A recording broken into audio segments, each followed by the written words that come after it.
Tetanus literally means to be stretched or rigid, which accurately reflects the condition caused by the bacterium Clostridium tetani. The Clostridium group consists of obligate anaerobic bacteria, meaning they cannot survive in the presence of oxygen because it is toxic to them. In natural environments, these bacteria flourish in deep, tightly packed soil.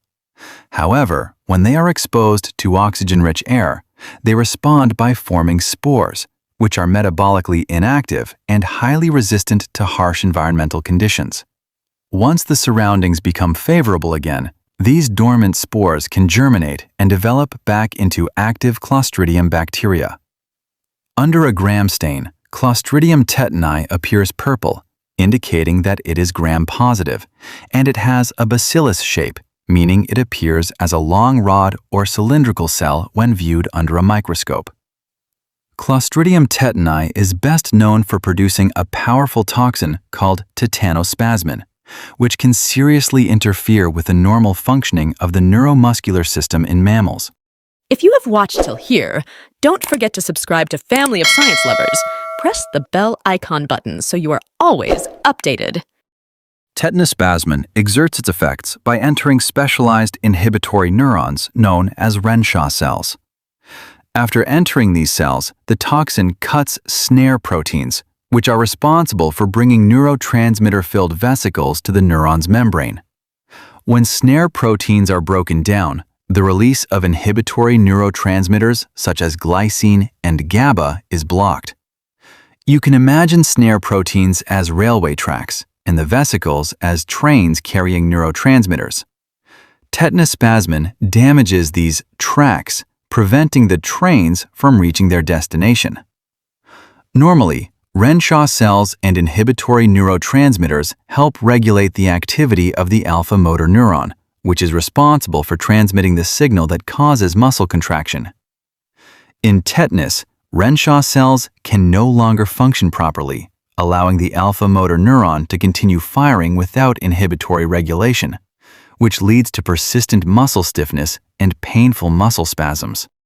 Spores of Clostridium tetani most commonly enter the body through penetrating injuries, such as puncture wounds.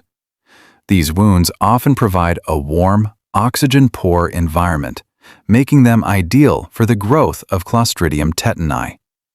An important point to remember is that Clostridium spores can be introduced through both contaminated wounds, such as those caused by a rusty nail, and clean wounds, like a freshly washed kitchen knife. In reality, any puncture wound or cut has the potential to expose a person to tetanus.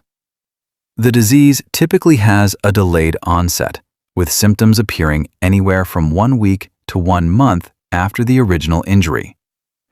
In the most common type, known as generalized tetanus, muscle spasms usually begin in the facial muscles, especially the lower jaw, before gradually spreading to the rest of the body. These spasms are sudden, intense, prolonged, and extremely painful muscle contractions. In severe cases, the force of these contractions can be strong enough to cause muscle tears or even break bones. Everything a microbiologist needs in one app: lab tools, calculators, microbiology updates, and study resources. Download it from the link in the description. The classic tetanic triad of symptoms includes Trismus, also known as Lockjaw, which involves mild to severe spasms of the lower jaw. Risus Sardonicus, often referred to as the Sardinian grin, which is an abnormal, persistent grin caused by spasms of the facial muscles. And Opisthotonos, a severe, simultaneous spasm of the body's muscles that causes the back to arch dramatically, leaving the patient supported only by the heels and the back of the head. Tetanus affects only skeletal muscles, while smooth muscles and the cardiac muscle continue to function normally. Additional symptoms of tetanus are associated with overactivity of the sympathetic nervous system, leading to drooling, excessive sweating, fever, difficulty swallowing, breathing difficulties, and abnormal urination and bowel movements. Less common forms of the disease include local tetanus, in which persistent muscle spasms remain confined to the area surrounding the injury. This form usually lasts for several months before gradually resolving on its own, and has a mortality rate of less than 1%. An even rarer type is cephalic tetanus, which affects only the muscles supplied by the 12 cranial nerves. Cephalic tetanus may develop after head injuries, including skull fractures, eye trauma, middle ear infections, and in some cases, even following tooth extractions. Compared with other forms of tetanus, cephalic tetanus carries a higher risk of death.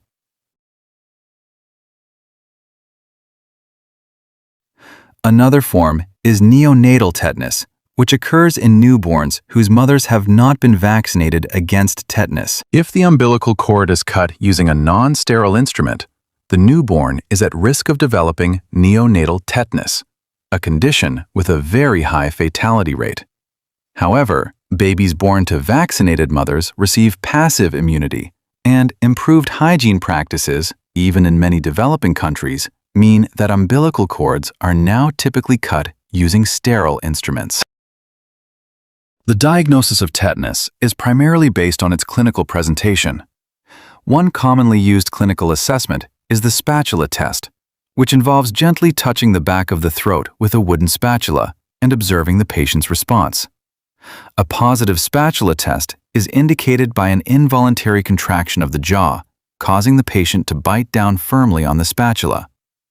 This occurs because individuals with tetanus have a reduced threshold for muscle spasms. A negative result, on the other hand, produces a normal gag reflex. In addition, tetanus toxin can be detected in the serum using a bioassay.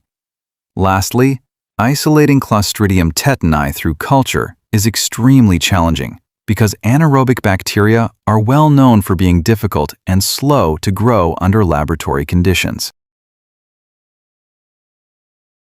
Tetanus is commonly treated with tetanus immune globulin, TIG, an antitoxin that neutralizes circulating tetanospasmin before it can bind to nerve tissue.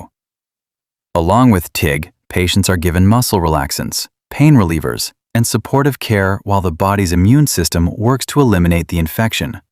Complete recovery may require several months of intensive care as damaged neurons gradually repair and regain their normal function. Fortunately, tetanus is a vaccine-preventable disease, and protection is provided by the tetanus toxoid vaccine. This vaccine produces active immunity by exposing the immune system to an inactivated form of the tetanus toxin, toxoid, allowing the body to develop protective antibodies without causing the disease.